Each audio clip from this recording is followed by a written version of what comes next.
Hi friends, welcome back to Beccarelli's Books.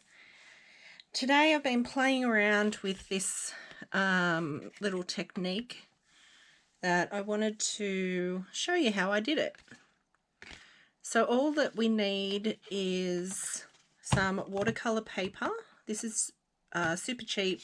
I think the 24 pages cost me $3, maybe even $2. I can't even remember. It's from Kmart if you're in Australia, but I'm sure you can pick up cheap watercolor paper. It's 180 GSM and they're A4 paper.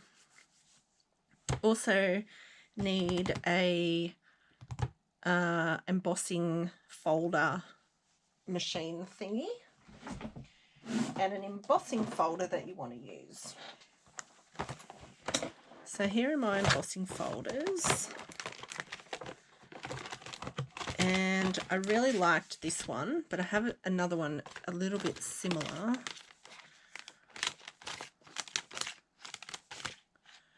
There's the one, that one, and then there's this other, this one. These are Sizzix brand, and I'm pretty sure it's a Tim Holtz one. So I'm going to use this. So what I need to do is get one of these pages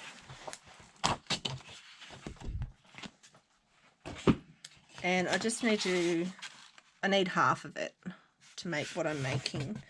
It's just a little tip-in thing for your journal.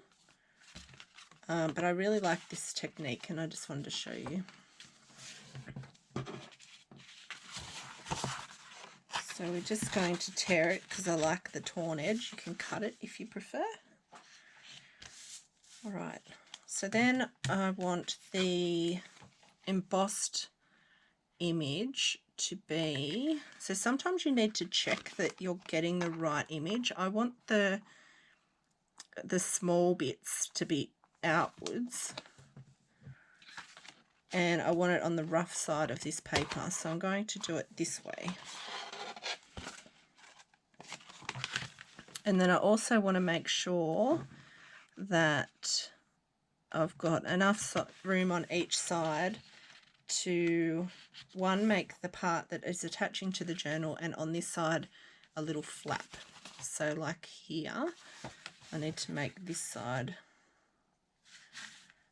the bigger side, yep, because it will be actually that way.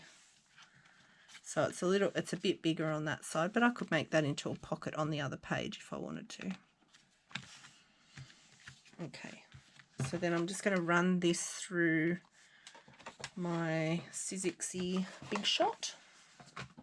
That is super dusty. That's terrible. I haven't used it in a while. The other one I'd had already done sitting around for some time. Oh my god, this is what happens when you do lots and lots of paper crafting in a small space, because paper creates dust. It just does. And the other marks on this is white paint splatter. Because I used to have this on my desk all the time at one of my other craft room setups, and I was into mixed media, so I could probably clean that off, but it tells me a story, doesn't it? I'll just get that dust off there. Okay. So with this one, I am pretty sure it's tab 1.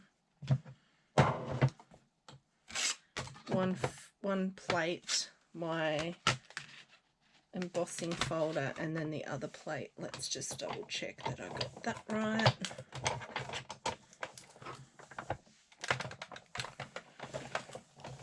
Yep.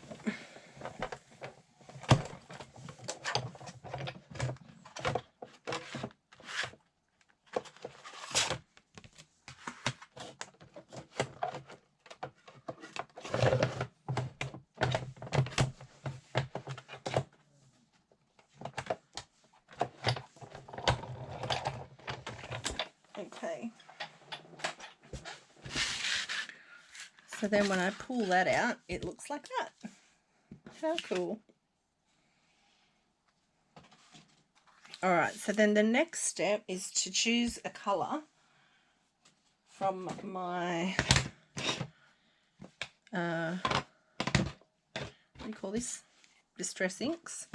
The one that I showed you before, this one, was done with aged mahogany. But I'm going to use Victorian Velvet on this one.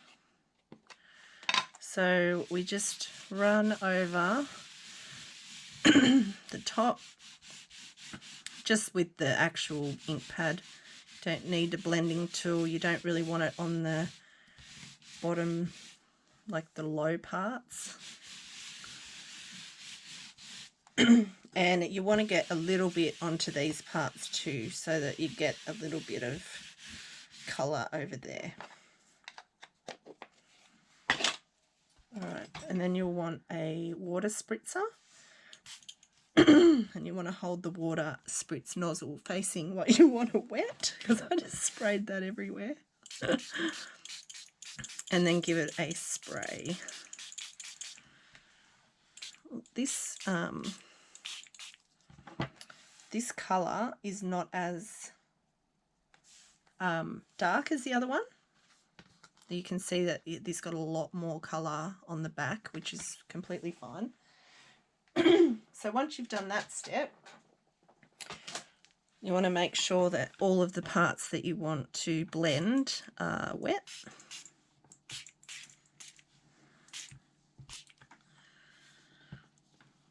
And just let that soak in for a second. And then once you are ready to use your heat tool to dry it off and to move it around. So I will fasten this bit up so that you don't have to listen to the thingy. I'll be back.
Okay, so that's all nice and dry now, except for this little bit here. So the next step is I think we want to get this hard line off here, so I'm going to fold it over and tear it off.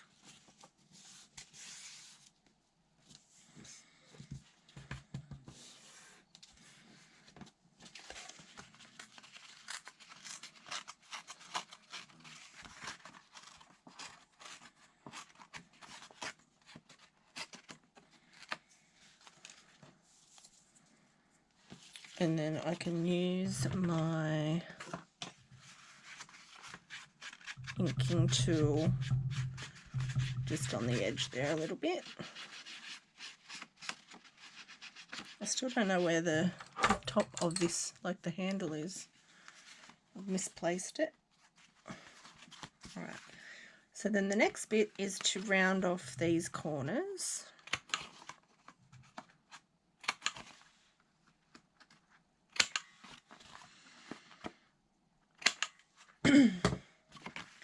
And then we want to fold in this bit, which will be the tip-in, and then this bit, which will be the flap.